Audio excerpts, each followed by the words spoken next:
G'day, you're listening to the Virtual Staff Room, and this is episode 35, Free as in Speech.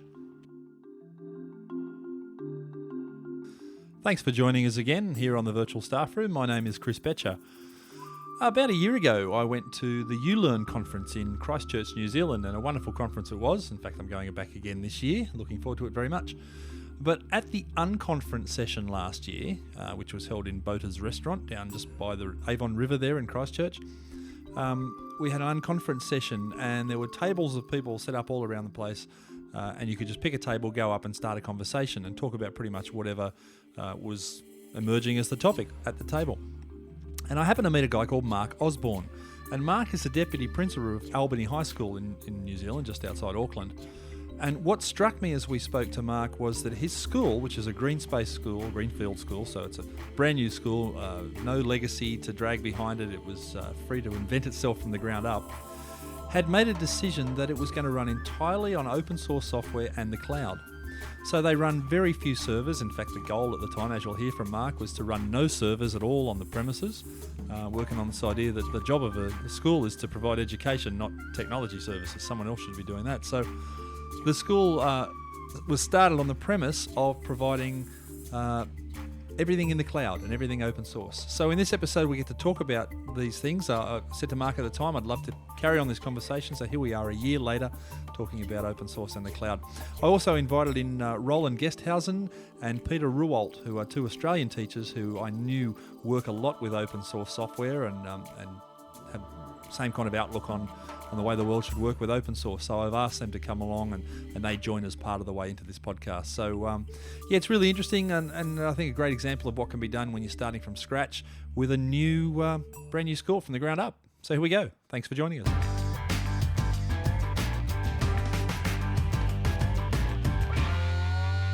I'd like to welcome Mark Osborne to the virtual podcast. And Mark, tell us who you are and what you do. Well, I'm a teacher. I'm actually deputy principal of Albany Senior High School in Auckland, in New Zealand. Mm-hmm. I look after all sorts of things at Albany Senior High School. My background is as an English and history teacher, but my main focus is really looking after e-learning. So anything to do with computers and web-based learning and gadgets and phones and iPods and whatever else we're using. All the fun stuff. Are you assistant principal, do I recall? Yes, that's right. Okay, yep. No, you probably said that and I missed it, sorry. Now, we met last year when we were in ULearn together and we sort of bumped into each other at the unconference session down there at Bota's Restaurant and had a great chat, and I was really keen to get you back and have a chat about how all the stuff we spoke about then is progressing, because your school is essentially running on open source and the cloud, yeah? Yeah, that's right. And I was fascinated by that because you've really kind of ditched all the conventions about all the conventional wisdom that people say you should run a school on local servers and local mail servers and all the rest of it, and you've just gone, nah, the cloud, open source, it can do it all. So I'm really keen to explore that with you. Well, we there's so many components to what we're doing, so we might just deal with them one at a time. Sure. The Albany Senior High School is a not quite a brand new school, but pretty close to it. We've been open for 18 months. And as I said, year 11, 12 and 13, so the final 3 years of high school in New Zealand. And we, the leadership team was assembled 12 months before the school opened, and what we did was really just thrash around as many ideas as we could about learning in the 21st century. What were the curricula, what were the pedagogies, what were the physical spaces, the attributes of good teaching, good learning that would be required for a school in the 21st century. We wanted our students to make a real contribution, to be successful, to do all those things that a lot of schools profess to want to achieve. But the thing that was different with our situation was that we had a blank canvas. We had a building. Awesome. Yeah, we had a building that was still on paper, and so we had input into the construction of the building. But everything else, all the teaching and learning stuff, was all up for grabs, really. That must be a really good feeling to know that you're inventing it from the ground up to be what you want it to be. You don't have any legacy to drag along behind you. Absolutely. It's just been the most thrilling experience for everybody involved, the teachers as well as the students. But you said it right, when we didn't have any legacy systems to be supporting, we didn't have any infrastructure that would then dictate future decisions, that we can't have environment X because we've got server Y. We had none of that, so we could just start afresh. Yeah, I deal with that every day. We try and make decisions at my school, but it's always like, oh no, we can't do that because we don't have this software, or we run this server, or that person refuses to learn a new software package, or whatever. That freedom actually was one of the greatest liberating factors that were in play, and in fact, our decision to move to the cloud is a direct acknowledgement of how valuable that freedom is.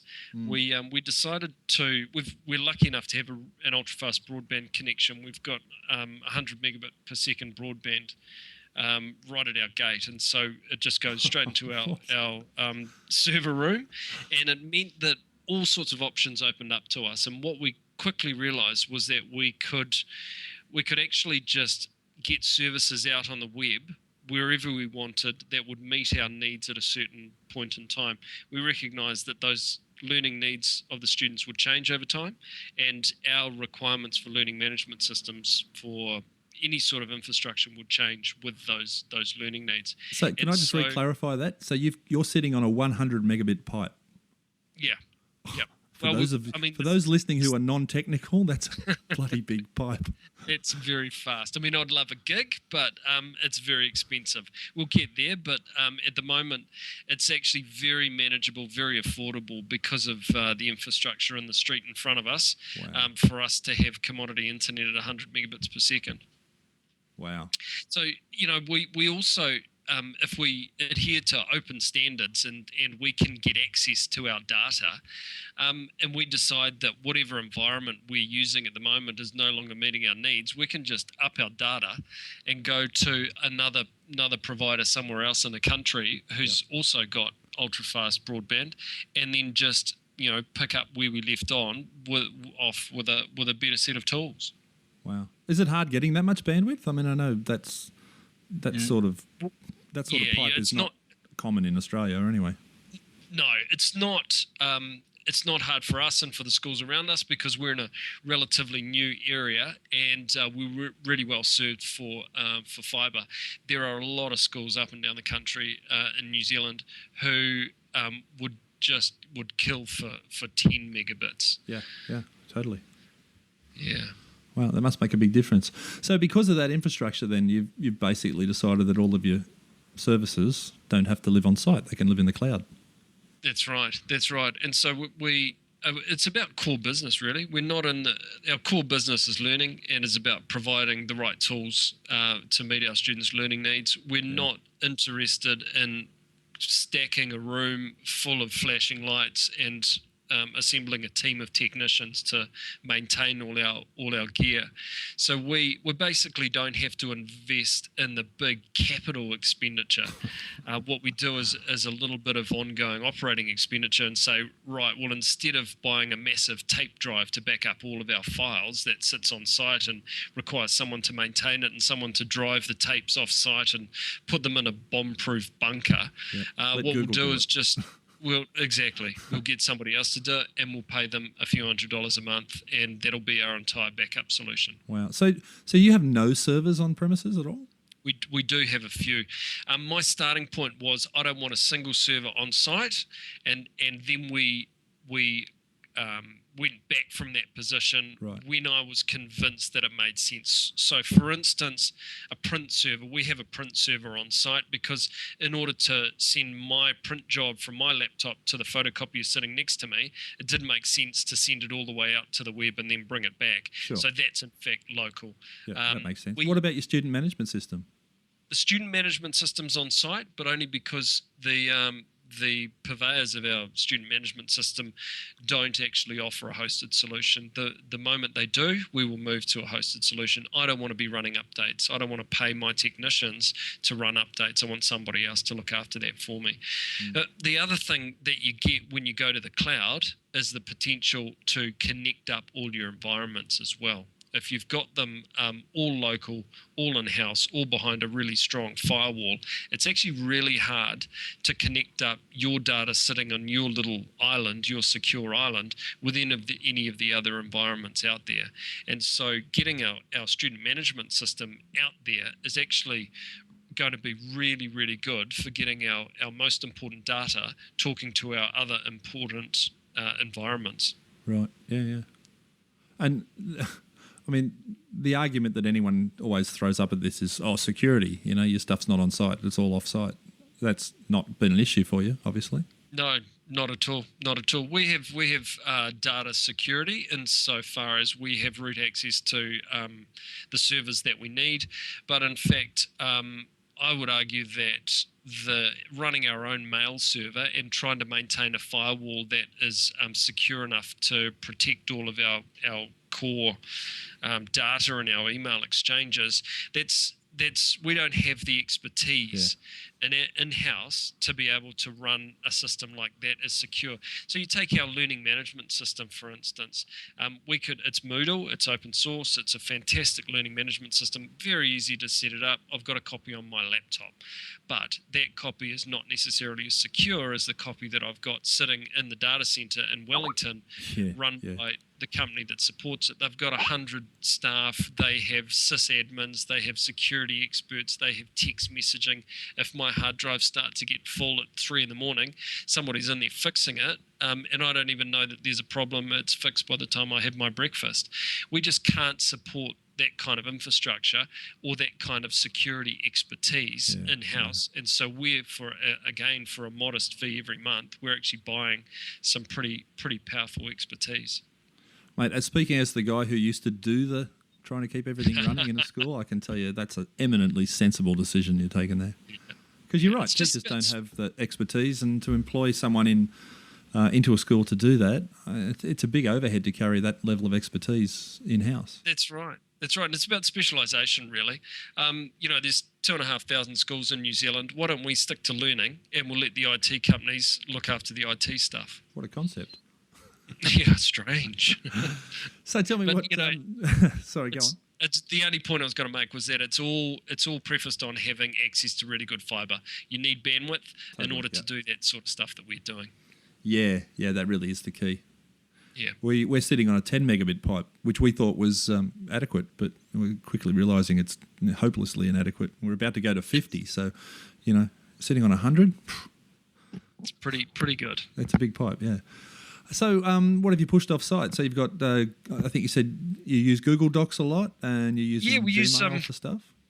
We're an open source school, and we might talk about that a bit later on. But one of the few environments that we're not open source is our use of Google apps and Google hosted apps. So we use Google to host our email. We don't have an email server on site, as we've said. We've actually got 10,000 email servers spread around the world, and Google security looks after that. We also use Google Docs and Google Calendars. So that's our kind of productivity suite. And the reason we looked at a number of open source productivity suites, online ones. Everything that we do is online, basically. There are very, very few of our environments that are client-server applications, just because the browser is king, and it will increasingly become more of a king. It's means that we can support multiple devices. If your device has a browser, but it doesn't have a particular client for something, then if we use a browser-based application, then you can access any of our services. So email is a good example of that. You don't open a program like Outlook to read your emails. You visit a website to visit your emails. And so Google does that. The reason that we decided to go with Google, even though it's not truly open source, is because the collaboration possible through Google Docs and also Google Mail and Calendars is quite simply astonishing. To have 10 people editing the same single document, tracking changes, is just quite extraordinary. And it opened up huge collaborative opportunities for our students. And so at that point, we deviated from our vision of saying, well, actually, we'd like to be open, but in fact, it's just as important to be collaborative. And that's the best offering that I've seen in that space. Yeah, no, I agree with you. Absolutely. Yeah. And you were saying that the Google Docs environment is for everybody. It's not just the kids. So the teachers, the entire staff of the school all use Google Docs. That's right. So everybody's on the same domain, if you like. We have the our school .school.nz. Everybody who is either a teacher or a student at our school automatically gets an account, and everybody makes as much use of it as anybody else. So, the students, I've seen students sitting down, they're 4 computers in a row, 4 pairs of students all working on the same single presentation. So you might be working on slides 1 and 2, I'm on slide 3 and 4, and our friends next to us are finishing the rest of the presentation. At the end of that period of work, when it's ready to be presented, all they do is share it with the teacher whose laptop is connected to the data projector at the front of the room. Yep. There's no moving files around or emailing them to yourself or putting them on a flash drive to get them to the teacher's laptop so you can present them on the whiteboard through the data projector. But then teachers use it for little simple things that just make their lives easier. So it's common practice in our school that if you've got a meeting, what you do is set up a Google Doc with a draft agenda. You will then email a calendar entry to each of the people you want to come to the meeting. They, of course, can collaboratively edit that agenda and add their own points. When it comes time for the meeting, you open that same single document that everybody has access to it, and each one of those agenda items just becomes minutes for the meeting. Yeah. So everybody must be great for policy development. It is very, very good. All of our policies are in Google Docs, and they're all online, because you've also got really good granular control as well. You can say that so-and-so isn't the owner of this document. Yep. These people can edit it, but the rest of these other people can only read it. So you've got incredible control over it. Yeah. No, we use it at school a lot. A lot. Not nearly as much as you do, because we're using it as an alternative rather than the only thing. What I love about what you've done is this is your first line of defence, isn't it? This is your only line of defence. Yeah, we do have an offline Office suite, but it's open Office. It's open source. It's free to download. Anybody can install it on any computer anywhere. What we didn't want to do was spend $300 or $400 on an Office suite and know that actually the majority of the time it's going to be redundant because we're doing all of our stuff in the cloud. Yeah, sure. No, that makes perfect sense. Mm. Yeah. Now, I've just got some kids at school using Google Docs to do collaborative stuff, writing scripts together and that sort of thing. And for a bunch of digital natives, they hadn't come across it before. No, really? Yeah, really? Yeah. No, it's just wonderful in terms of collaboration. That's coming back to our vision of our school. The modern workplace, the modern world is collaborative. None of the problems that are facing us as a society, let alone as individuals, are going to be able to be solved by working on our own. Peak oil and global warming and all that sort of stuff, those are collaborative challenges. And the more we can actually line our students up to work in a collaborative world, the better we serve them. Yeah, no, absolutely agree. But some of the other environments that we've moved off-site are, just about everything, really. So there's email and productivity. Our learning management system, as I said, that's hosted in Wellington. Another environment that's in Wellington is our e-portfolio system. So we use Mahara as our open source e-portfolio system. Yep. Our library management system, video server. We've got our own sort of private YouTube. We've got a microblogging service that is like Twitter. Social bookmarking like Delicious. They're all open source environments. Lovely. They're all off-site. Huh.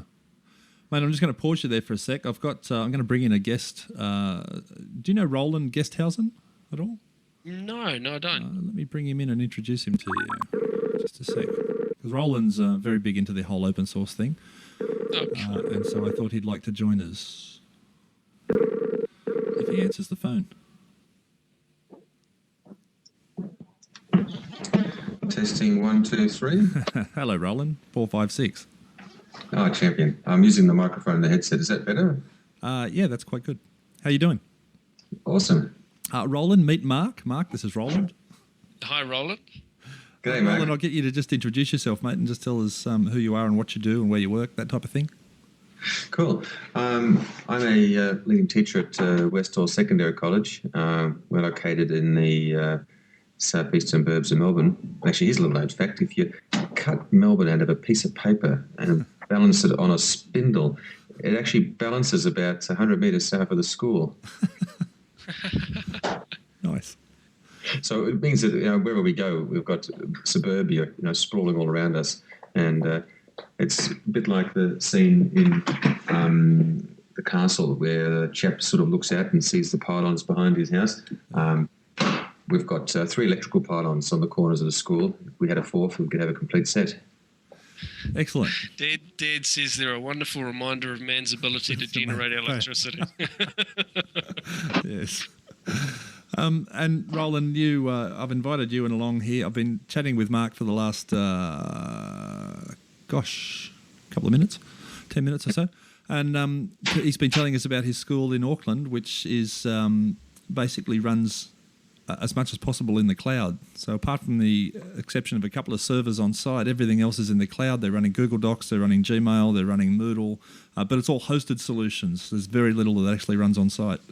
So I thought you'd find that interesting. And Mark, just so you know about Roland, he teaches in a school where, again, there's a big focus on open source software and not using proprietary stuff. So I thought you guys would have a bit in common. So that's why I've asked you to both be here. Champion. Right. So, Roland, I'm just going to get you to go and hold for a sec because Mark was just about to tell us about some of the other services that are running at the school. And he was telling us, Mark, that you've got the Moodle and the Mahara and the you said that the Twitter clone, I guess. Yeah. There's a great. Yeah, it is Status on Net. One of the cool things that we've really pioneered in this country is a real commitment to project-based learning and student-led learning. So, in fact, we are off timetable. We don't have any timetable classes on Wednesdays. The students work on projects of their own choosing and of their own devising with mentor teachers and with experts from the community. And I'm lucky enough to have a group of students who are fantastically gifted in open source software, and they're building their own web servers and doing all sorts of really exciting things. They have decided that one of the contributions they want to make to the school is to set up and develop and maintain a range of open source learning environments. And so they have actually set up their own, the school's own version of Status.net, so a microblogging or Twitter alternative, and it's hooked into our single sign-on service. So your username and password that gets you into onto the computers at our school will also take you straight through to the microblogging site. And so we use that for a range of things. Most importantly, just keeping track of all the group work that goes on Wednesdays. So somebody will update their status and say, I've finished the business plan. I'm now moving on to the marketing plan. They don't need to be in the same place in the school as the rest of the people in their group to be letting each other know what's going on, or to be asking questions, or to be just communicating in general. That also then produces an RSS feed, which is a really nice summary of all of the work that's gone on over the course of the day and over the course of the project as a whole.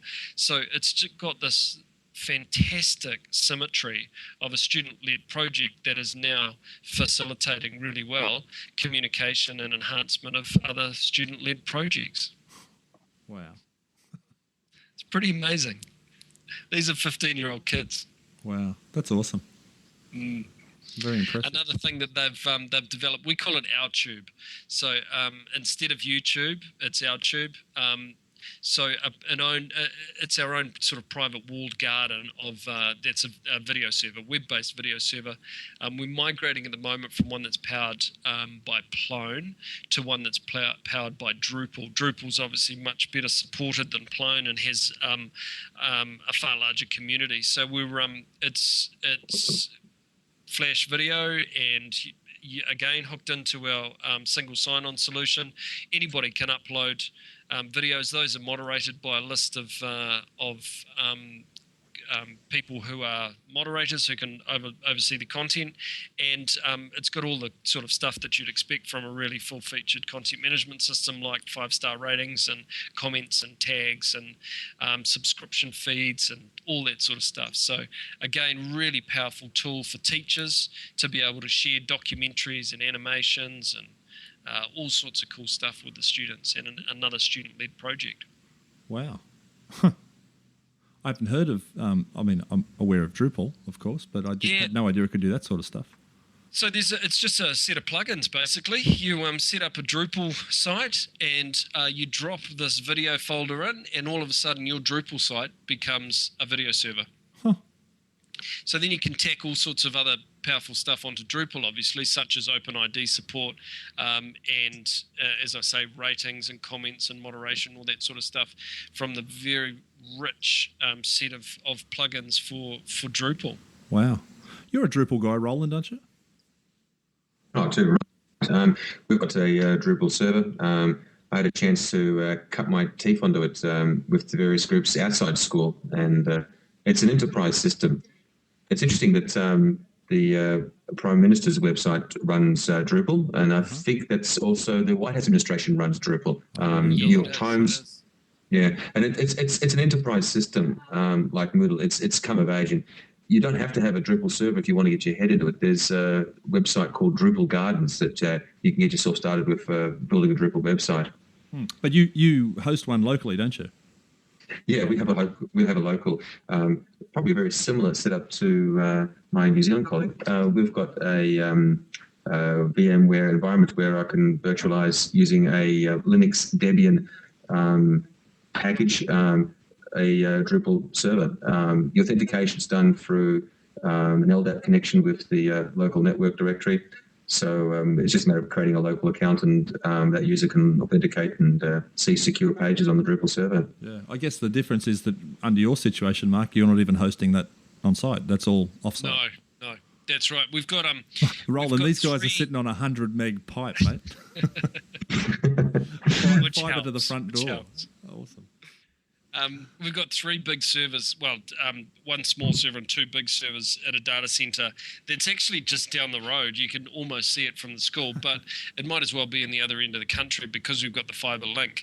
And so we've got 1 terabyte for backup that backs up all incremental backups of all the files that have changed over the course of the day. Those get shot over in the middle of the night, and 1 terabyte server that hosts all of our what we call web services. So that's the video server, that's the microblogging platform, and a few others that work there. So very, very similar to Roland's setup, only we don't have a local LDAP connection. We use a SAML-based single sign-on solution that then talks back to our LDAP server. Huh. Wow. Impressive. Very impressive, yeah. So we've actually, one of the great things about being an open source school, we run Linux on the desktop, and apart from not having to deal with viruses at all, we've got this really cool setup with using these things called PAM modules. I'm not very technical, but I've had it explained to me that when you log into the computer, with your username and password, that then authenticates to the firewall, and the firewall knows that so-and-so is running on this computer. When you open a web browser and then click email, you don't have to enter your username and password anymore because it knows who you are. And we've also got that not only for email, calendar, and documents, but we've literally got that single sign-on for our intranet, our e-portfolio system, for Wiki Educator, which is like Wikipedia but for teaching and learning materials, our video server, StatusNet microblogging, for our Plig, which is our social bookmarking site. And so you literally log in at the computer, and that's the only time you have to present a credential. You're just logged in seamlessly to all those environments, which is pretty cool. That's the bit that astounds me. You've managed to get single sign-on working for all this. And most people talk about single sign-on. What they really mean is dual sign-on, because you have to log into the computer, then you open a browser and sign in again. Yeah. But from that point, it's seamless all the way through. We truly have literally single sign-on. Log into the computer and you're away. That's the only time you're asked to present a credential. And if you think about it, Chris, it's kind of happening already with the way that various web services are currently working, where you're beginning to see transport layers to allow authentication, so you can post something on Twitter and have it authenticate and sort of punch itself downstream, or working through LinkedIn or through Flickr or through Facebook. Yeah, that's with So like there's no- OAuth, that kind of thing. Yeah. And it's the way things are heading, and in some ways, there's a good leaf that we could take out of that book and begin to apply it inside schools in a way we expect the interoperability. It doesn't need perhaps a super system to do it as much as perhaps some super thinking around how to make it work. Yeah, wow. Hey, I'm just going to, at the risk of overloading Skype here, I'm just going to drag in Peter Ruwoldt as well. And Roland, you would know Peter. Yeah, cool. Well, I imagine. Mark, you may not. Mangabia. Greetings. Peter. Hello, Peter. Oh, hi, how are you? Good, mate. I'm very good. Peter, we're online with Mark Osborne from New Zealand in Auckland, who runs basically an open source school. We'll come back to that. And you know Roland, of course. Yes. Hi, Mark. Hi, Roland. nice to meet you. Peter's also an open source guy in a big way, and I saw him online before, and I said, do you want to pop in? And I think you probably got about 15 or so minutes for it, Peter, so feel free to join us. Thanks.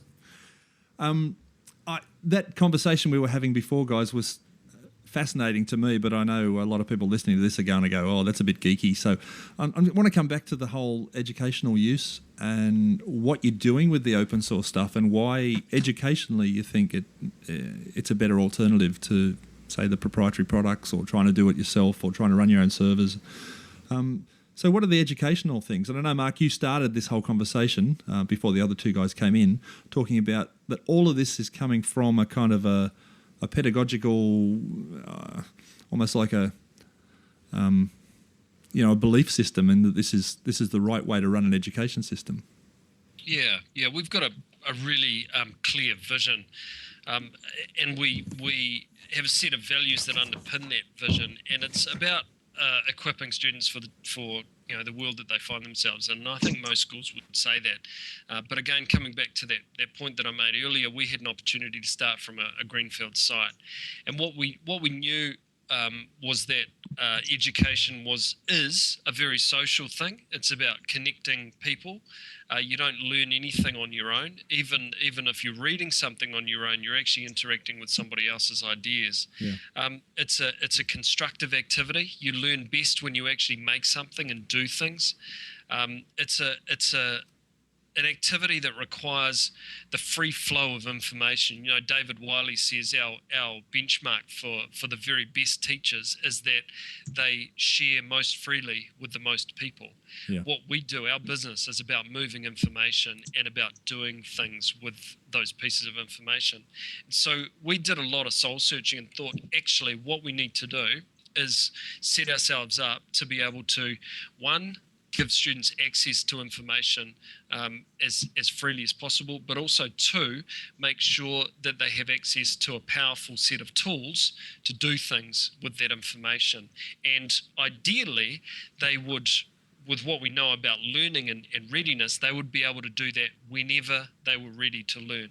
It wouldn't neatly fit between 9 a.m. and 3 p.m. on Mondays through to Fridays. It could be 10 o'clock in the evening, that when they're ready to work on that particular piece of learning or construct that thing.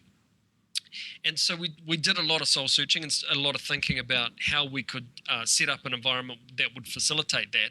And increasingly, we thought that proprietary software that has cumbersome and sometimes expensive licensing, and also proprietary file formats where you need my software in order to access my ideas, would actually cut against everything that we were trying to do. Yeah. You have to agree. It's as much about teaching students a way of life that is more real world than perhaps just packaging into a little office. The kind of stuff that we're doing now with some of the tools that drive the internet, and Skype and other things, are based on open source software through the Google Enterprise. And I think that's real world. I'm not an OS fascist, but I really would like to embrace something that's a bit richer than just one little system, and that's where we came from. My case is a little bit different. we are the only school in Australia that teaches Cambodian or Khmer to the secondary level. And it doesn't work very well in the Windows environment. It just breaks all the time. It's an absolute disaster. And it's because it's not part of the standard language sets of languages. Nobody kind of really cares about them. It's all done with packs and hacks. And it was when OpenOffice 2 came onto the scene and the Cambodian expatriate online community was able to directly modify the code within 2 weeks. We had a fully functioning word processor, spreadsheet, environment, online system. And that was because we had the ability to go in and directly engage the software and change it and make it fit our needs. And that's powerful. And that's where that openness begins to come in. It's not just about, I guess, saving money. That's a nice benefit how it happens. But it's about making it do what we needed to do to fit what we wanted to do, not because of what somebody says we should be doing. So we've been able to engage a community in their own language. That's a pretty powerful thing to do. And it's only because we had open source software. We had links to expatriate programmers who are Cambodian literate. We were able to make that change. In 2 weeks, we could do it. And I know the Cambodian government itself is a big supporter of it. What we think as a software license is for them around 6 months' salary for a teacher. Wow, that's a fascinating story. Oh, yeah, too right. It's also a story about the power of community. Yeah. The broader your community, the more support it has for things like languages, but also for just different ways of doing things. And as soon as you start limiting your community to a set of people in the Western world who can afford to pay this amount of money for this piece of software, then you're really talking about the very tip of the iceberg. Open source software, by its very nature, has such a broad church, because anybody who has access to a computer can download it, install it, make a contribution. That's a fantastic story about the power of open source to transform. Yeah. And I know, Mark, when we were chatting in Auckland Christchurch last year, and from conversations with Roland that I've had, often the driving decision behind going, open, it looks on the surface like it's a financial decision, it's free, but it's usually so much a deeper philosophical, pedagogical decision to be open, like a decision to be open rather than a decision to be closed. It is. It's a real shame that people see it as, the free software is free as in beer, not free as in speech. Yeah. Yes. Absolutely. Peter, feel free to jump in any time. You're being very quiet there. Yeah, I am. Look, for us, it's all about being able to continue, people being able to continue with their learning unencumbered. So I can very much identify with what both Roland and Mark are saying. And, being able to give the software to kids to take home and having that same software at school means that they're able to continue with their learning wherever, just as Mark was saying. And open file formats, unencumbered, and they're able to take that as learning as far as they like. They're not being limited to a particular piece of software in a class, and that's the only time that they can access that software. Just give us, because you came in late, just give us a snapshot into your situation as far as this stuff and how it fits in with your particular educational situation. Yeah, well, whenever a kid enrolls at our school, we give them a CD that has a range of software on it, and they are told that they can take that home and install it wherever and give it to their mates. We have all that software also installed on all of our school computers, so that then the kids have a choice about what software they use, but most importantly, so that they can continue with their work at home, and they can use the learning that they're doing at school perhaps more as a starting point. They're free to take that learning wherever they want. Yeah. Yeah. No. So that's actually really important, because a mission of what schools are about are teaching people to be good citizens and good neighbours and to cooperate with others. And just lovely to hear about you saying you share it with your mates. I mean, that's the kind of thing that's our business. Yeah, for sure. definitely. The other thing that the other benefit of open source software, we have a saying here that comes from a New Zealand researcher. The question is no longer if you are bright, but how you are bright. Yeah. And when we've moved past that old notion that 50% must pass and 50% must fail, and we can actually now look at student strengths and say, you may not be fantastic at spelling, but you're incredible at developing computer games, or you may not be a great painter, but you're an excellent music composer. Yeah. We actually need to be equipping our students for that digital future where they may not know that they're gifted 3D modelers if they don't have 3D modeling software presented to them and, at least a little bit of rudimentary teaching. Yep. But what we've managed to do by only using open source software is to stack every single one of our desktops and potentially every computer in every home of our community with the most full-featured set of applications. That means that they could be making a stop-motion animation or composing a symphony or 3D modeling or analysing a sports match free of charge. What we would have to do if we were paying software licenses, I call software licenses a tax on creativity, is that we would probably have to limit it to either half a dozen computers because sports match analysis software is incredibly expensive. So only the chosen few would be privileged enough to be able to go into those half dozen computers. Or we would have to... Roland, you might like to just hit the mute button temporarily. Yeah, sorry about that. I think someone spilled something in the kitchen. No worries. Or we would, schools can sometimes fudge it by getting site licenses for things, but still that places that restriction on a certain place at a certain time. And so if you're locked out of that room that has those tools on it, then you're basically locked out of the ability to be creative or locked out of learning. Yeah, no, agreed. Sorry, I was waiting to see who was going to jump in there. There are some wonderful software tools now in the open source sphere. I'm guessing you guys are running Ubuntu or something on the desktop. Yeah, we are actually. It's a really good operating system. I've done no user training for. This will surprise you, but the students, sure, they can get on and learn their way around. So if there isn't a big start button at the bottom left, then they go to applications, top left, and they'll find their way around. But in fact, I did no staff training either. So they were handed, our staff members were handed laptops running Ubuntu, and I did no user training, and not one person asked for user training. It's just really intuitive to use. Chris, I've noticed something, and maybe it's just anecdotal from my own school, but I find that the girls actually are quicker to pick up at Ubuntu and to navigate their way around than some of the boys. And I think part of that is that prejudice that the guys come in, I know computers, it's up here, click here, and actually become click-wise. They kind of know where the control panel is, and that shows a level of smartness. Whereas with the girls, I think they're a lot more plastic with the idea of how to work a bit. But as one girl actually pointed out, she said, I don't actually install software. My brother's locked me out. I've only got a guest account at home. But with this Ubuntu thing that I've got, I can do anything I want. Mm-hmm. One of the best stories I heard was a teacher here in Sydney. I'm not 100% sure who it was, so I won't quote their name. But they were running IT in the school, and the school was on Microsoft Office, and he wanted to go to Open Office. So he just, overnight, one weekend, just pulled down Microsoft Office from all the machines, put Open Office on, and on Monday told them that it was a new version of Microsoft Office. And they went, okay, no worries. And they just carried on. We did something similar. I did tell some of our students that Ubuntu was Windows 7 before they'd seen Windows 7. And it almost is.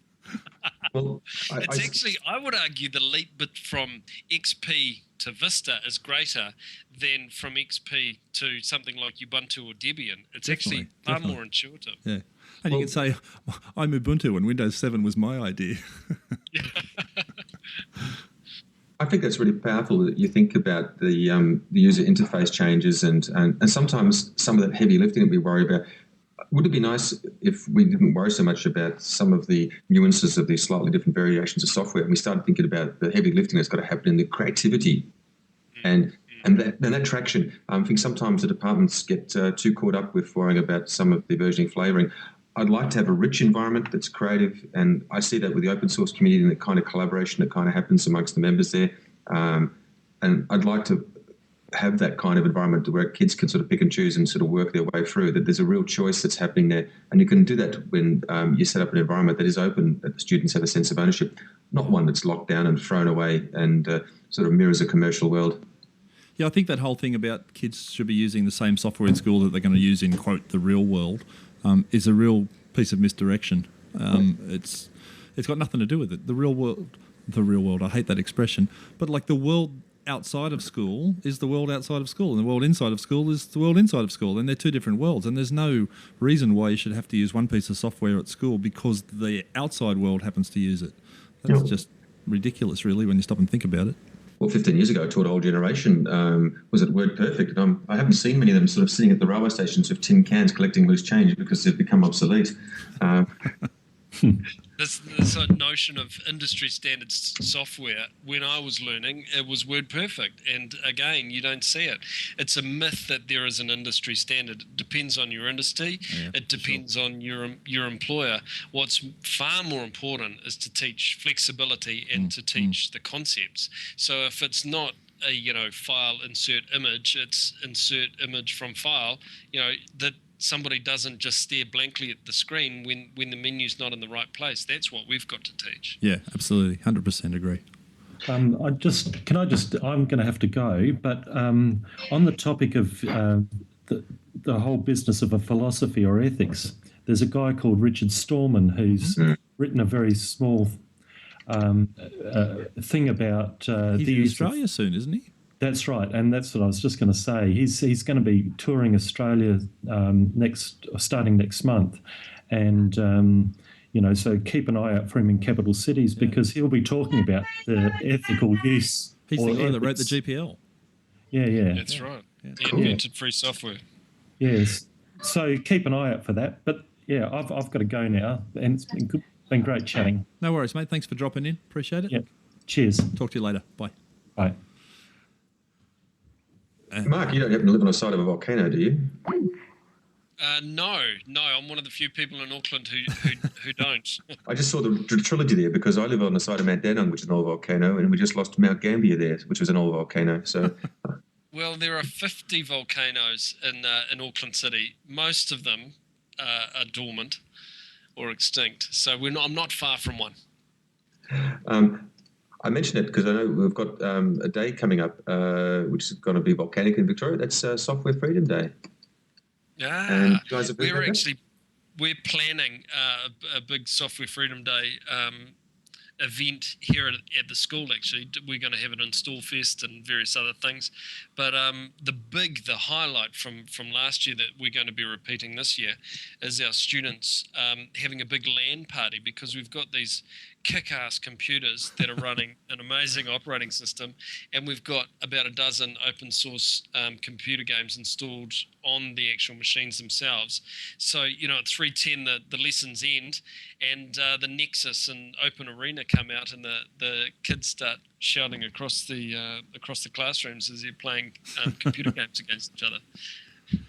Here's something that strikes me is how fast this is moving, though. I remember when you and I spoke in Auckland not 12 months ago, you were one of the first persons I'd seen use a Google phone, and you had the very first, whatever it was, what was the first HTC Google phone called? Magic.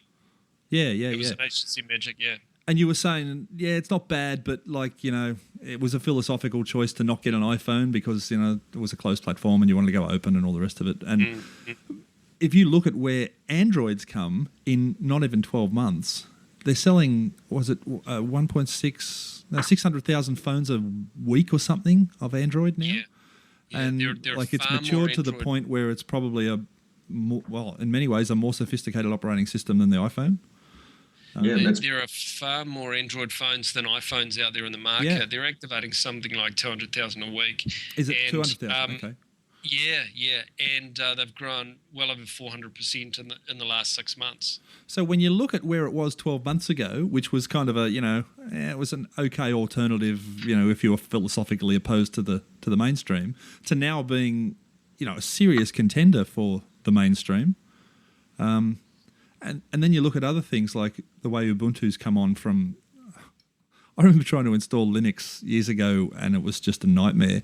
And lately, I've been using a thing called Jolly Cloud, which is based on Ubuntu, and it's just a cloud-based OS, and it's just like so simple to install and use. It's fascinating how fast it's moved. One of the really interesting spaces is the Chrome operating system that Google's pushing, which is literally just the browser. Yep. The reason I think of it is I've just this week installed a plugin for the Chrome browser and for my Google Android phone that's called Chrome to Phone, and it's a serious move towards really ubiquitous, seamless access to information. So picture yourself sitting at your desk and you're halfway through watching a YouTube video, a TED Talk or something, or you're reading an article and you've got to go to an appointment. You hit the Chrome to Phone button, that sends it to your phone, and so you jump on the train or the bus and carry on where you left off on that YouTube video or that article or that whatever you're working on. So the information is actually following you. That's the sort of innovation that comes about from open source. Yep, absolutely. And it's got so much momentum at the moment. We're even thinking of, at the moment, the XO3 will be running Android, and that's the open source laptop computer project, successor for the XO1 that our school works with. And Mark, just for the record, really nice. Roland does a lot of stuff with the OLPC stuff here in Australia. Right. We've got a really strong OLPC community here, and Sugar as an operating system is really getting some traction in schools, particularly with students who have low levels of English, but also students who have low levels of literacy. So emergent learners, the 5 and 6 year olds, because the operating system is just astonishing for being able to navigate without even needing to use a single word in English. It's really intuitive and really quite stunning. Yep. And that's, I think, what strikes me from hearing all of you guys talk about this stuff is these decisions are being made for the right reasons, for educationally sound reasons, and not just because it's the expected thing.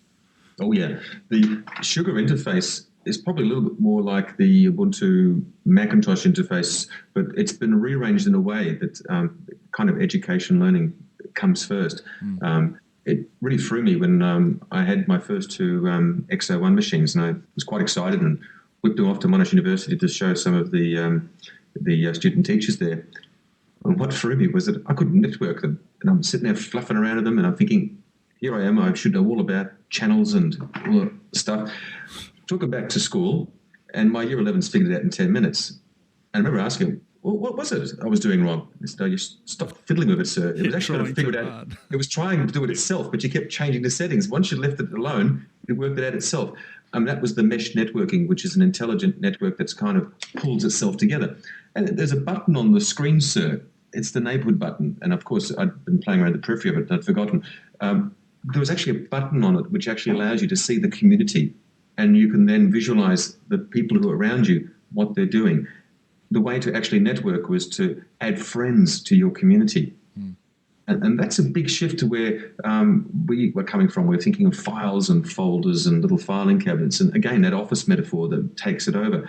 Whereas where kids are coming from is that they're thinking of their friends, their little group of friends together which form a community, which might be sharing activity, and there might be more than one activity running.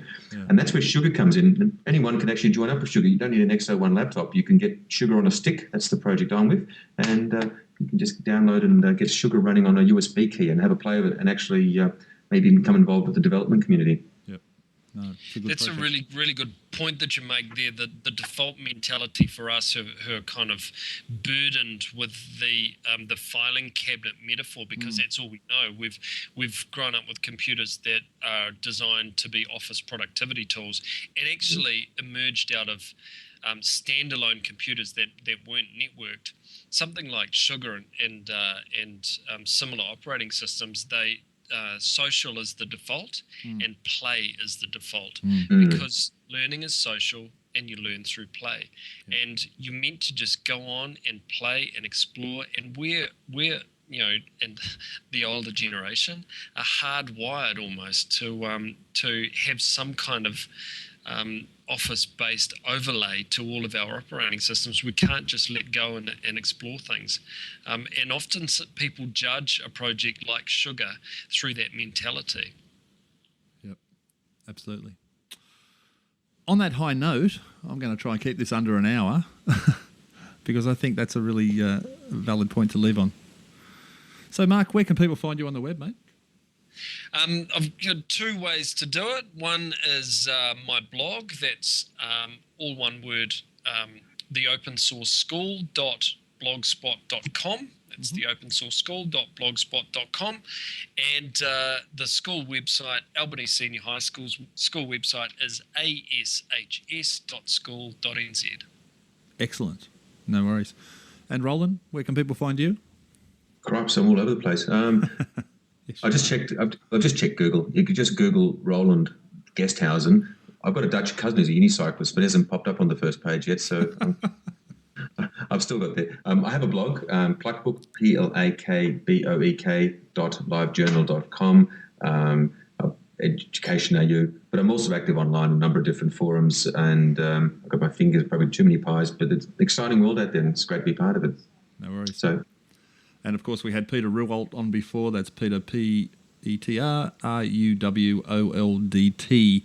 And with a name like that, I'm sure you can just Google him and find him. Guys, thanks so much for joining us. It's been a fascinating conversation. When I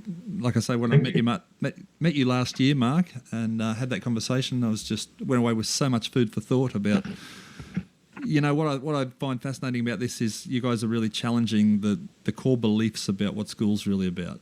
It's not about open source software and all that. That's just periphery. What's underlying it all is you're questioning what a school actually should look like and what a school should work like. And I find that fascinating. Yeah, what it should work like for the students as well. That's the correct. thing. Yeah. Yeah. Thank absolutely. you. Thanks for inviting us, Chris. No worries. Thanks, Lovely guys. talking to you, gents. Alrighty. Shall get this online shortly, and thanks again for the chat. Awesome. My pleasure. Good fun. Thanks, mate. Bye. Okay. And cheers.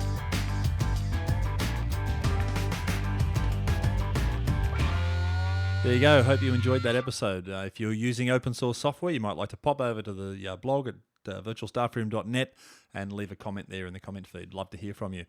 Speaking of the blog site, there was a bit of a drama with the SQL Server.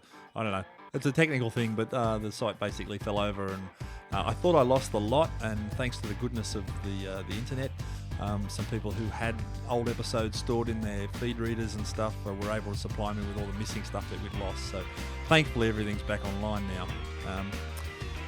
Yes, it was a bit of a drama for a while there, but we seem to have recovered most of it. In fact, I think the site looks better than ever, and it's more functional than ever. It's got a whole lot more information, and I think it's a lot easier to use. So let me know what you think.